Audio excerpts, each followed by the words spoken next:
they've talked about this pay per mile stuff where you literally pay per mile that you do in your car. Yeah, they've talked about it for a while now, haven't they? But it's looking like it could be a serious contender, because what they did is, along with these crazy 2030 targets to net zero and all the rest of that's malarkey, when they looked at it and they're just like, yeah, no, we'll go with that, we'll do this, we'll do that, yeah, we'll race into that.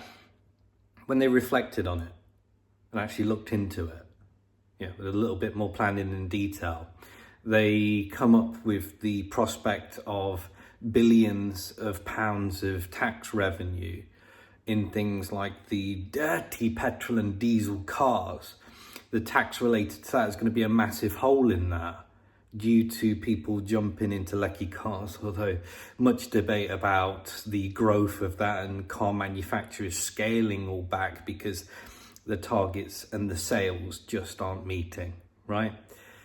But apparently there's going to be this massive hole, so they are considering a pay-per-mile type system, which is already actually in place. I didn't know this, but it's already in Iceland and New Zealand. They already charge pay-per-mile for lecky cars.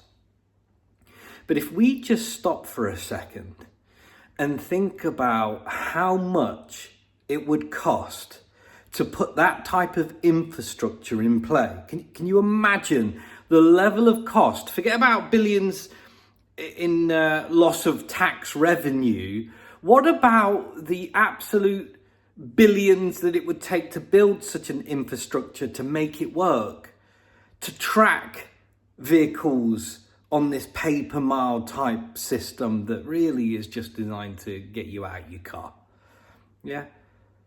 Because again, a little bit like these net zero targets, it's not spoken about how much it actually costs and what are the implications are for people having to pay for it.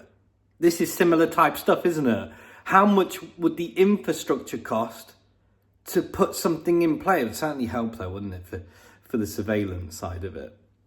Once that type of infrastructure is in play, it would certainly be easier to press the button and switch your car off to, again, get you out of it, only physically with force. That's the only difference there, isn't it, compared to today? But these things tend to come in pretty quickly when they want it.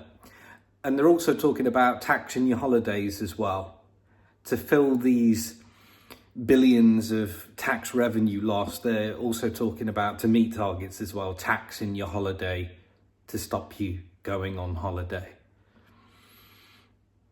How delightful. They want you out your car and they never want you to go on holiday again because they're just outpricing it all. Ta-ta.